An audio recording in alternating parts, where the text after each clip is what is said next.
So good afternoon, everyone. Thank you for still being awake. I hope I can entertain you as much that you stay awake in these very comfy chairs. Today I wanted to talk to you about something, because last week was Halloween, was my birthday, but that's behind us. I'm not the old man, not the old man yet. The days are getting darker, which means it's almost time for Christmas, right? Only 47 more days. So there's things need to get done, you know. Santa needs to deliver all these packages over the entire world. And if you think about it, Santa is actually really an enterprise. He has weirdly AI-generated elves that are crafting packages, because the packages need to be built, right? How else are you going to hand out gifts if you don't have gifts? A schedule needs to be made because these elves need to work at certain shifts. So which shifts will they be assigned to? And Santa also needs to make his travel plans because he's going to travel all around the world. He's magic, but he still wants to do it as efficiently as possible. I think in that way, Santa is a bit like a developer, and a good developer is a lazy developer. So a good Santa is a lazy Santa. And if you look at all these problems, these are actually all planning problems.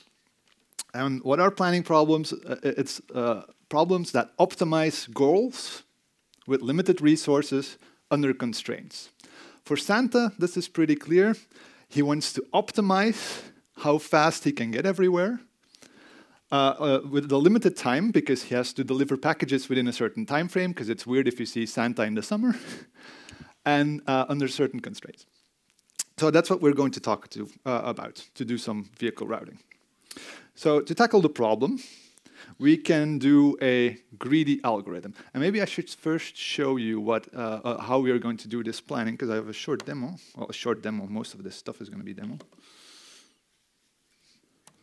There. So I have a nice little map. I took the Netherlands, because we're in the Netherlands, so we're going to scope it down a bit. And what we want to do is to figure out the optimal route between all these trees. So all these trees are people that have a name that is like randomly chosen, and they are asleep from a certain time till a certain time. So Santa can't come if they're awake, because then people see Santa, and that's against the rules, right? So how would you design such a thing that if Santa starts in Den Haag, which is a pretty random location, but fine, how would we build such a thing? Well, there's a couple of things we can do to build such a thing. And the first thing is a greedy algorithm. And a greedy algorithm is the simplest thing you would probably write in Java yourself, because it just makes locally optimal choices at each step. Now that sounds vague, so let me just show you. A greedy algorithm would work like this. If there's a couple of trees that Santa would visit, so these are like locations where he needs to drop off his packages, what you could do is just at each step choose the closest location. So that happens, closest location, and tada, Santa has a path that he could take. But this is often not the best choice, because what happens if he doesn't start on the top left? Well, what if he starts here? If you then choose the most optimal path each time, then you end up with this situation where he goes here, then he goes here, then he goes here, and then, oops, at the end of the solution, he suddenly has to do this really long trip. So this is what we call the greedy solution. It chooses the most optimal next step, and that sometimes doesn't work that well.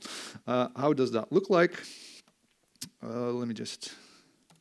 This is my first time doing like a live presentation on a Mac, so if I mess up, I'm sorry.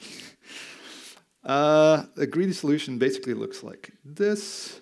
You have a big list of visits, so that's the places that Santa can visit. And each time, while there is still something remaining in the list, you find the closest, you add it to Santa's nice list, and then you remove it from like the list that he still needs to visit. Now, the big advantage of this is I wrote a test that runs this. So let's just run it. And it's done. So it has calculated the path between, I believe, 400 different places. And it finished it, including the JUnit code, in 72 milliseconds. So these greedy algorithms, they are really, really fast. And sometimes that is good enough. So the first way that we could solve these kind of problems is using a greedy algorithm.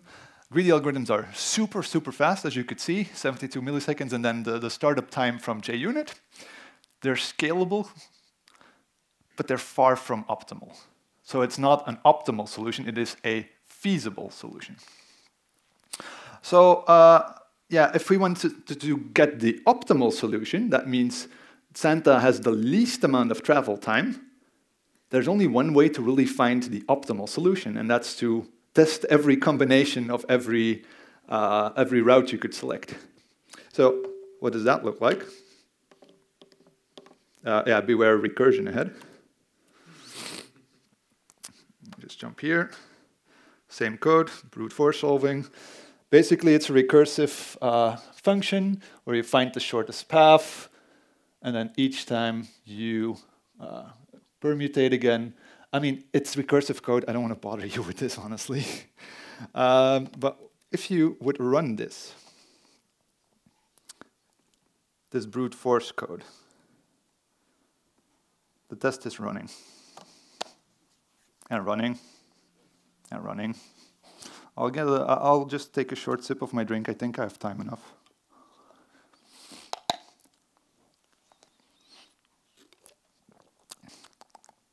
Shall we wait till it's done? Well, it's surprising because in this case, we're trying all the different combinations to find the very best, but that's not really possible. Because if you think about it, how many different combinations are there? It's a factorial of n, which means that if you have a search space of 100, if you have 100 gifts that you need to go deliver, you have 10 to the 157 power of combinations. I see a few people laughing, but not all of you are laughing yet, which means that you don't, like most people, this size of number is you can't comprehend it even. So let me give a few examples. If you move it to 1,000 packages, it's 10 to the 2,567. Again, nobody, like, let me give you the example. The amount of atoms in the observable universe is 10 to the power 80. And that's only for like 100 packages. So the code is still running probably, right? Yeah, it will run for a while longer. And I actually have a timeline for this. So if we have 6 locations and we try to brute force our way through this, it takes about 8 milliseconds. So that's pretty quick, right? We can do that. For 7 locations, it already jumps to 50 milliseconds. For 9 locations, it moves to 2.5 seconds. We're still okay, right? We can wait that time. For 11 locations, it goes to 4 minutes. I mean, if I would do that live here, you will love these chairs because you would all be asleep. 13 locations, we're at 9 hours on this MacBook, by the way, so it's a pretty recent MacBook. 14 locations, it's 4.8 days. 16 locations is 2.8 years that this software will run. I extrapolated the numbers. I didn't try it out. Basically because with 17 locations, I wouldn't have been born yet because I turned 35 last week, and that's 44 years. 18 locations, just brute forcing the best combination of 18 locations, 750 years. We have time for that, right? 20 locations, 5 million years, and we don't even need to continue. So the demo example I'm running is 400 locations. I used an Excel file to do these numbers, and I've pulled the little thing that you can pull to do the formulation all the way to the bottom, and it said not a number anymore. So it was so big that Excel just goes, probably you will never need this number. So brute force is not really going to cut it, especially if I have 400 locations, and even for Santa, that's not a lot. If we have to wait 5 million years or more, time till Christmas is 47 days, so we have a bit of an issue here. We need a better solution to solve these kind of problems. So The greedy was fast, scalable, but far from optimal. The brute force solution is slow, and I would say not agonizingly slow, but we would probably need to go back to the Ice Age and start then to have some kind of solution. It doesn't scale. Like even with 20 locations, 20 doesn't sound like a lot, right? 20 sounds like it should be easily done. Takes too long, but it is optimal. And optimal is a very dangerous word if you talk to business stakeholders, because they want optimal. They say they want optimal, but they don't actually want optimal. They want the most optimized solution that's still within the business time. Because a plan becomes useless if it's not executable anymore. So if we find for Santa this optimal solution, but it takes 5 million years, then yes, Christmas is in 47 days. So that's a useless plan. So we need something else. So we need some Christmas magic or math, probably math. And it's a technique called meta-heuristics. And meta-heuristics has a pretty simple approach, if you think about it. So there's a bunch of different ones, but I'll try to explain one of them. Basically, you start with just a greedy solution. So the really fast greedy solution, you just find a solution, and then you start moving things around. So for example, here, let's say that this one was a greedy solution. That's what it came up with. You remove some edges, and then you replace those edges and put them somewhere else. So it's constantly switching these edges around, but starting from a greedy solution. And then you see that you get different combinations, and then it will try to figure out what is a better or worse solution. Now, you could try to implement these mechanisms yourself, but it's pretty tricky code. So I'm going to introduce you to Timefold today that can solve a lot of these planning problems, not only vehicle routing problems, but also problems like the scheduling of employees, the packages that need to be created, but also vehicle routing, and we're going to focus on that today. It is a library of optimization algorithms, so all the Christmas magic, aka math, will be hidden for you, but you can look in the documentation to see how it works. It's open source, Apache license, so you can just include it in whatever thing you're building. It's actively developed by our open core company, and we have quite a few contributors as well. And it is AI, but not machine learning. And there is a bit of, let's say that the terminology around AI and machine learning has been muddled a bit, because sometimes people say it's AI when it's actually, machine learning is a subgroup of AI. And there's still other things inside AI that are not machine learning. So this is still AI. And actually, someone wrote a blog recently from the Picnic team that gives a bit more insight on how they use this tooling, but I will be showing you how we can use it to help Santa. So what do we need to do? We first need to model our problem. And modeling our problem is actually relatively easy because we just do it like we would model any kind of Java program. We have a vehicle, so that this could be Santa, but I chose the more generic vehicle term. The vehicle has a few visits, so there is a visit entity, and the visits is basically where the packages need to be dropped off. So far, this is pure Java. This is not a problem, I think. But then you basically add a few annotations, and then the engine can calculate it for you. So the add planning entity feels a little bit like if you're used to JPA, an entity. It basically registers it so it can be used by the framework. And the planning list variable will make a list within the vehicle that consists of multiple visits. So it will create a list automatically and combine these. But then you have your structure. Then you still need to say, when is it a good solution? And we can use an easy score calculator for that.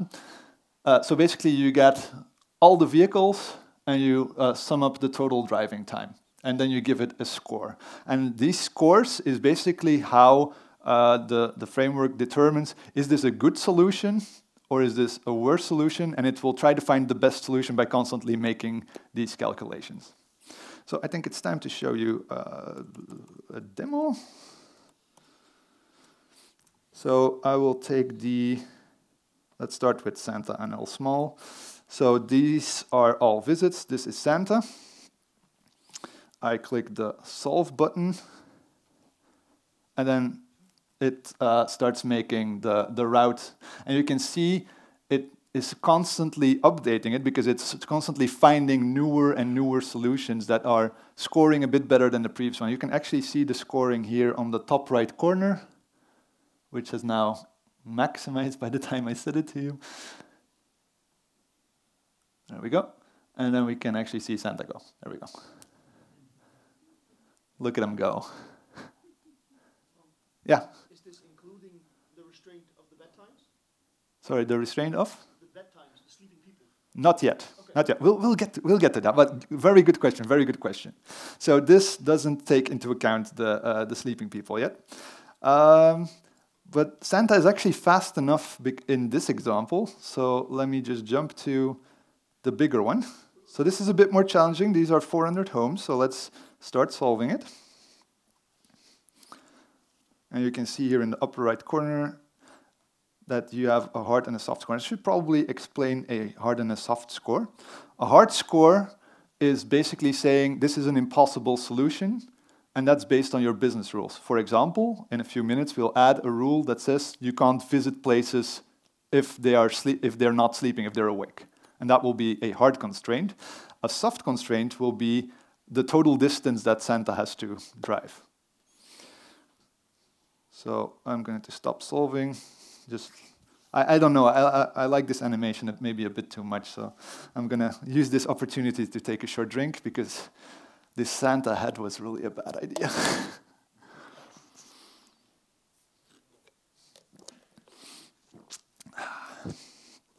There it goes. Oh, and there you see that we seem to be having a bit of a problem here. So what is happening? We found a path that is optimizing the distance that is traveled.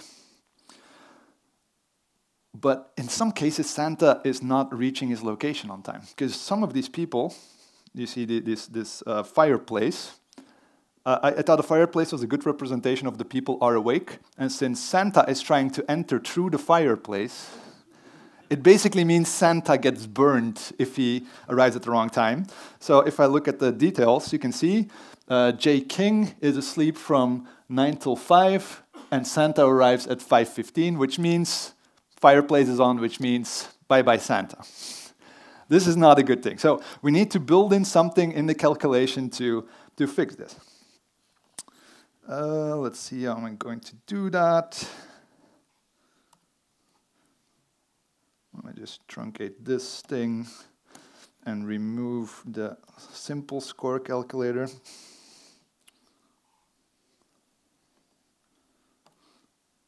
Because this simple score calculator actually has two problems. Let's see. I said this was my first Mac presentation, right? So this simple score calculator actually has two problems. One, you can see that it's very explicit. It only returns one score that is defined here, and not like multiple constraints. So as soon as we add more constraints to this code is going to get excessively more complex.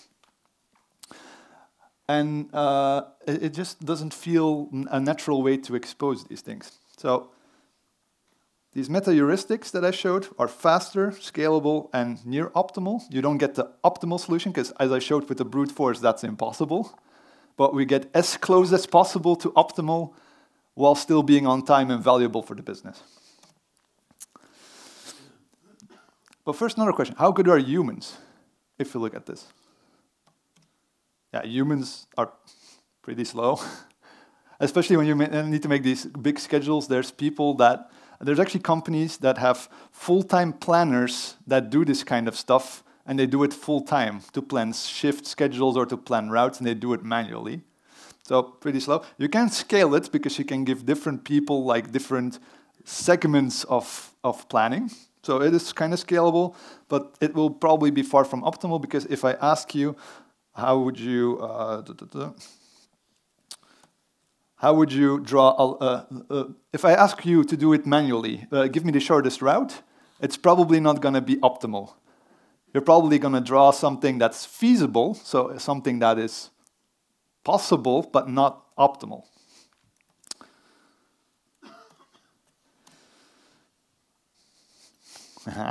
Forgot about this one. So how good is generative AI? What do we think? How good is generative AI in this case? Bad, slow? You could argue that it's actually fast. It can generate something pretty fast. A feasible solution is pretty fast. If it scales, kind of depends, but it will be far from optimal. So it can find some sort of solution sometimes if you nudge it in the right direction, but it will not be the optimal solution. Oh. So we still have a challenge. That was actually where I was going to. Santa's going to burn, and the current score calculation is not possible, not optimal. So we are going to need constraints. And constraints are really business representations of limitations that we want to set. For example, this is the constraint that we could use for the minimized travel time. So we have two entities, a vehicle and a visit. The visit is not used here. And you can sort of have an SQL-like syntax where you select all the vehicles, and then for each vehicle, you're going to penalize them. So you're going to give them a negative score that's equal to the total driving time. So what this means is the longer vehicles drive, the more negative points they get. And that means that that solution is less likely to be selected. And you can see this is actually pretty... I must be honest, these constraint streams, how we build constraints, it feels a bit tricky to build these, but once you get used to the syntax, it's actually quite okay. And it feels a lot like Java streams, because this is a more elaborate one. So this means for each visit, so each location, we're going to drop a gift. If the visit, filter any visit that has a vehicle, because it's possible that due to constraints, a visit is not assigned, so Santa can't reach that location. Then we're going to sum the total amount of the gifts. And then if we would add vehicle capacity, for example, then we check if the amount of gifts that this vehicle is going to deliver is higher than what the vehicle can actually carry. I know Santa is magic, so he can carry an endless amount of gifts, but go with me here. Then we penalize just the difference between those two. So that's to enforce the capacity of a vehicle. So let's maybe go see that in action. So the example I showed you before, this only took into account the driving time. I'm quickly going to take the short example. You can see that the score gets updated here. And there's actually a solution to see what constraints are enabled. So I've currently only enabled the minimized travel time, which is a soft constraint. So it is still a feasible solution, but we deduct some scoring. So let's add the extra constraint that was requested on the front, take into account the fact that people are asleep. So what does that look like? Let me just jump to the constraint provider. So most of the classes have a constraint provider, and I've prepared them. It's basically these two. Oh, let me just dump this away. So we have two. Let's just focus on this first one. Service finished after max end time. This means that the time that Santa is arriving and doing his job does not go past the end time. And that means he cannot basically be delivering gifts while the people are awake. And he can also not start delivering a gift when the people are still awake. So if we enable these two, let me just go up.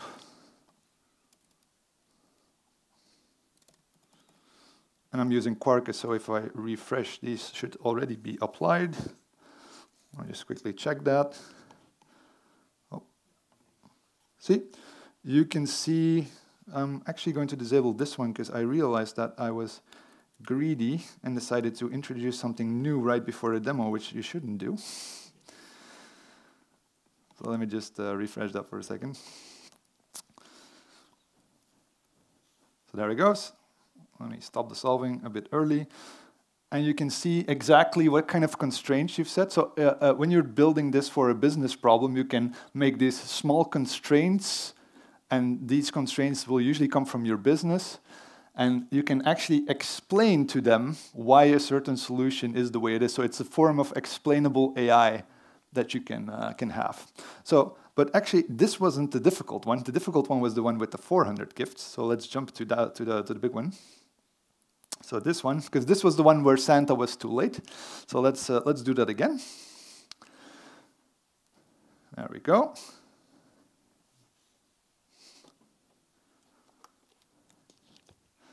And as you can see in the previous solution, when you're only taking into account the travel time, then of course it always takes the shortest path. But if you have to also take into account the times that people are awake or asleep, then you get a slightly more compelling view of what Santa actually does at night. Because Santa doesn't have like a straight line, he has to do all of this. Now the good news is, as you can see here, no hard constraints are broken. So that means that Santa is actually on time this time. And that he has to travel a total of 8 hours. So let's just jump in here again and go. There it goes. As you can see, it looks a bit wonky, but that's because it has to take into account the fact that people are asleep at some time. If this doesn't give you more respect for what Santa actually does for us at night, I don't know what will.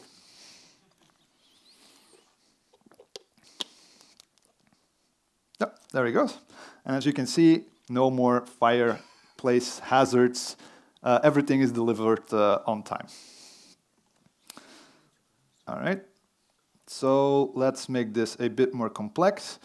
Let's say that Santa also has a limited vehicle capacity. So that's the constraint I showed you before. We select all the vehicles. Vehicles has a total demand, so that's all the things that they are going to deliver. And the vehicle also has a capacity. And then we set one hard constraint for each package that it cannot deliver. Now, let's just refresh this. Oh, I think I am missing. The internet connection is a bit flaky for these tiles. Yeah, okay. My apologies. Let's see if this. Okay. Let's run them again.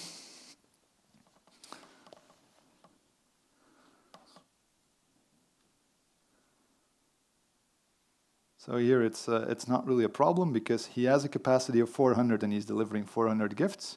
Where this becomes a bit more interesting is, what if we want to deliver way more gifts, but Santa doesn't have the capacity for it? Then we probably need multiple Santas. And I know this is sacrilege, but I have an assumption that the old geezer has some help. So now we have 3 Santas. So now we have 3 Santas with a limited amount of capacity each, and they each still want to optimize for as little travel time as possible. So let's see if it actually works. I don't know what's going on with these tiles, but that's something that we can look at a different time. So you can see to the right that every Santa doesn't go over its capacity. It stays within capacity.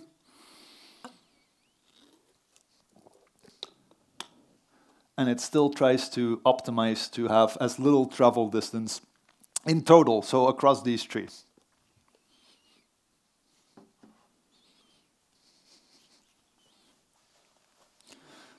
All right, so you can see it gets complex. So if you would try to do this manually, with one vehicle it's already tricky, because that's basically a traveling sales problem. If you have multiple vehicles, like 2 or 3, then it becomes really complex. So what do we say we take this up a notch? And we go to the US. And I believe these are 1,000 trees. So let's see how it goes there.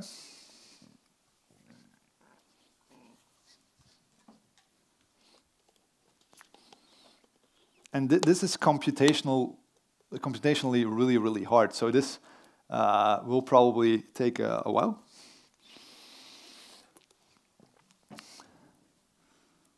Let's just see, because here we can see some of the output.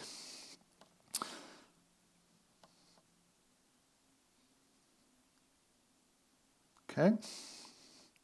So what happens whenever you run something in this way? First, we run a construction heuristic, which means it will make a first initial state, so like a greedy algorithm that quickly defines something, and then it starts doing different moves, so replacing things and moving things around, and that's actually the move evaluation speed you see here. So at the moment it's doing 8,204 moves per second, so it's trying all these different combinations really, really quickly.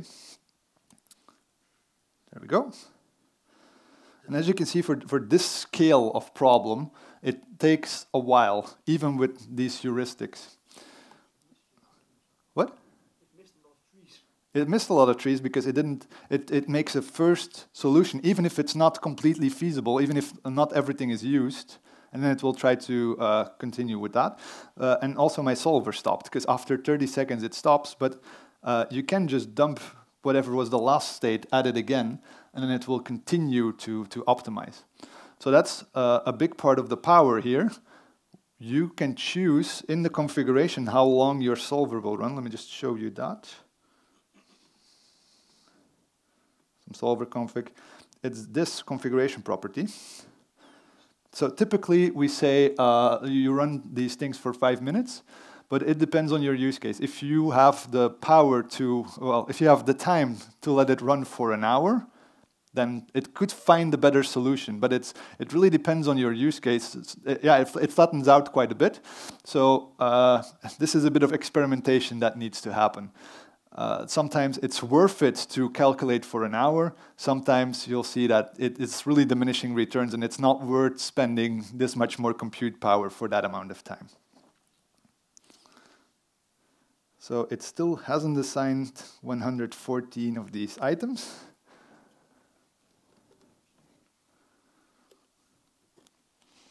What's more intensive for the Timefold algorithm? Is it increasing the amount, in this example, now almost double and a half the packages, but also introduce more constraints? Are more constraints harder for the algorithm, or more packages in general?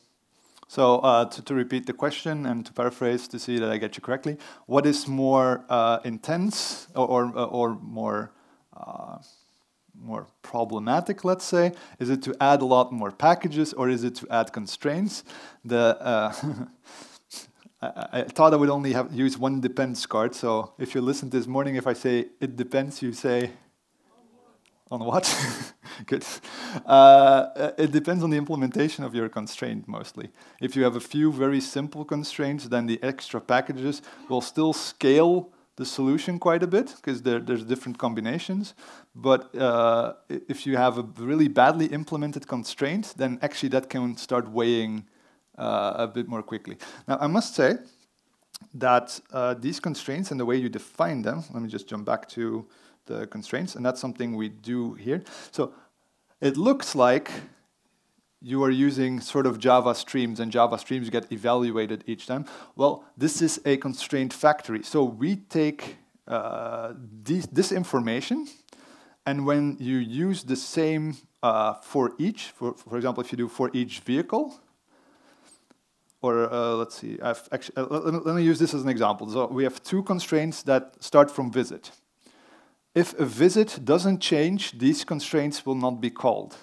So if we move things around, only the visits that are changed will eventually be re-evaluated. So we do some smart things there to make sure that we don't do the same calculation over and over again.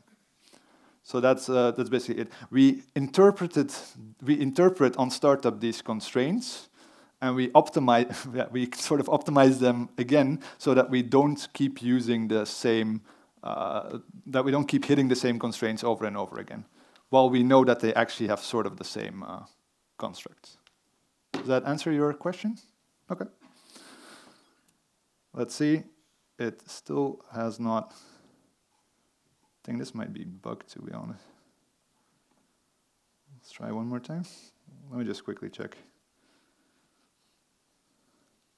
Just the tiles.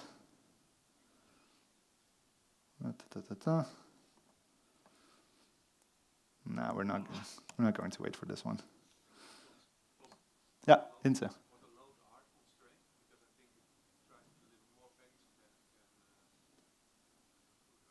Oh, look at that. Score analysis is not ready. Yeah, it could be that because I put a hard constraint. That's actually a good catch. I put a hard constraint on the capacity, but now I'm delivering 1,000 packages, and my vehicle can only handle 400 packages. So let's just quickly, if in this case, let's say it's not relevant, reduce the capacity. In this case, I could also have increased the capacity of this one vehicle, but let's just disable the constraint because this already takes quite a time. Let's just go back to USA. Notice that I also have USA large, but I tried running it earlier and it takes about 30 minutes because I went a bit overboard with the amount of packages I thought we would be able to deliver. Let's see. Now, in this case, it takes a while to build a first initial solution because these are already quite a bunch of places to visit. Let's just check what is going on here.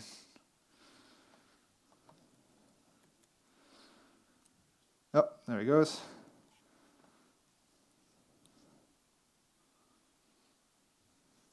Notice that this is still higher, but because I haven't actually enabled the constraint, it doesn't really care about this that much.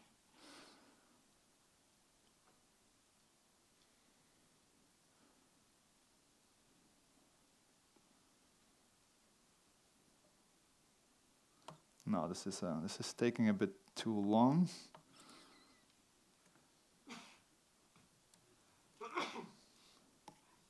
Let me quickly just disable this one because it's also trying to take into account the timing. So this is, even with Timefold, this is a very computationally very intensive thing. We do have an enterprise version which has a bit more scaling than that, but this is all I'm showing today is the open source solution. I'm not showing anything enterprisey today. Hey Tom. Yeah. How resource intensive is this? How do you match CPU memory with your scale up with number of locations? Yeah, that's kind of the problem with these kind of. That's the issue with these kind of problems, that it's so big and it scales so quickly that it's really hard to just put in some more memory, because it goes pretty hard.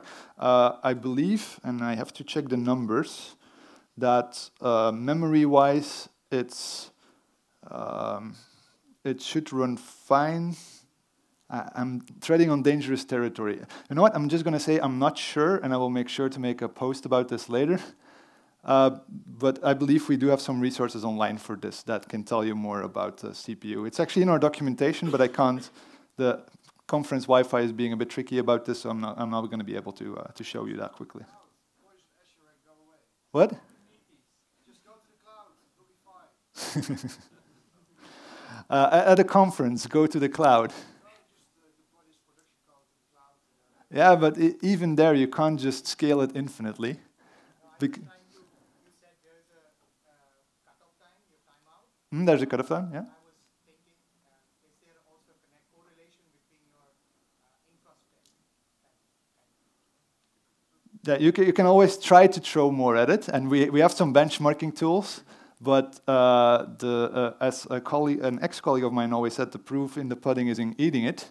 So you should really try this out with your problems, because these sorts of problems really depend on the scale that you're using them with, on the specific constraints for your business, and it's really hard to pinpoint this is what it's going to cost. So it's open source. You can go try it for free and just see how your mileage varies. So it finally did it, so just for my enjoyment. So purely for my enjoyment. Of course, Santa is, in this case, too slow because the US is really big, and there's a travel distance that needs to be taken into account. So, I did not take into account time zones for this one.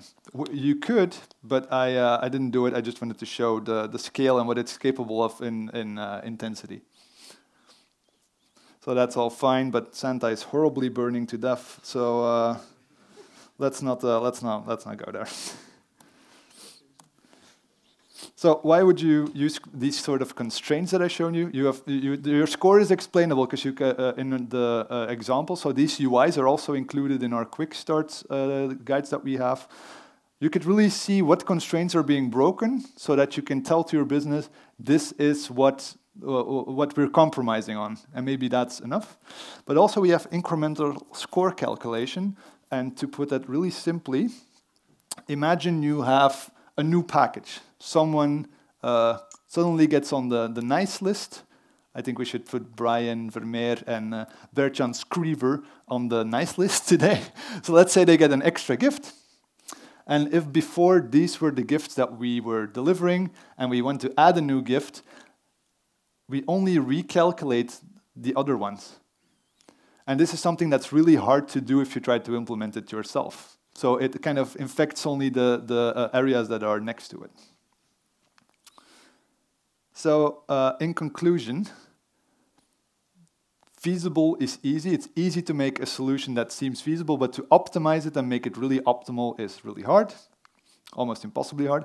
And all these problems that I showed in the beginning are actually planning problems that can all be solved using Timefold with slightly different annotations and setup. And it's really all about optimizing goals with limited resources and under constraints. So the three things you actually need to do is just you model your domain in Java classes, as I've shown you. You add some annotations, you define constraints, and then you just run it and you see what comes out. That's basically all there is to it. You can start coding today. Our solver, everything I showed you today is open source. And we have a bunch of quick starts that allow you to quickly get started with different use cases. So let me just quickly jump to some of these quick starts.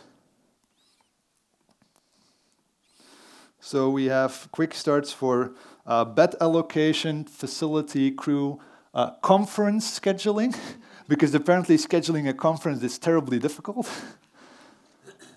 Task assignment, a tournament, so people that have like hobby tournaments that they want to schedule, and you need to make sure that certain teams play against other certain teams, but team A has like a holiday on, never plays on Saturday, and team B, and so on. These things get really complex, and one of my personal favorites is school timetabling, because my wife works at a school, and at the school there is someone who is full-time working on making sure that all the lessons get scheduled correctly, and we actually have a quick start that perfectly shows you how you could do that.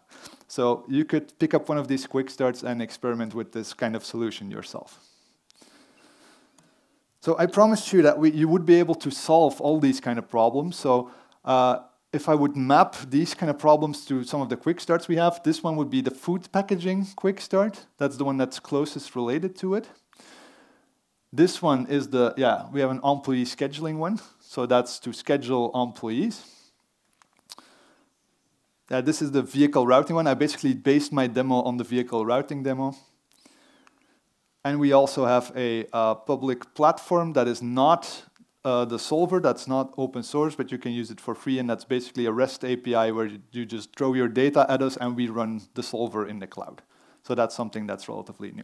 So I have a few more minutes left, so maybe I can just, instead of showing you this nice Santa example, I can show you one of these quick starts. So let me just stop this. Which one of these quick starts would you be interested at? Can I ask a question? Oh, or you can ask questions, that's also fine. Tell me. So what is you mentioned the annotations, but Yeah. what is going on under the hood? Is there like an API call to some model, or what's going on? Or is it just algorithms? It's algorithms, so let me just see. I think I messed up something here. Just a second. So let me just show you what these things look like. So we have a domain here. Let me go to the... Oh, messing around a bit.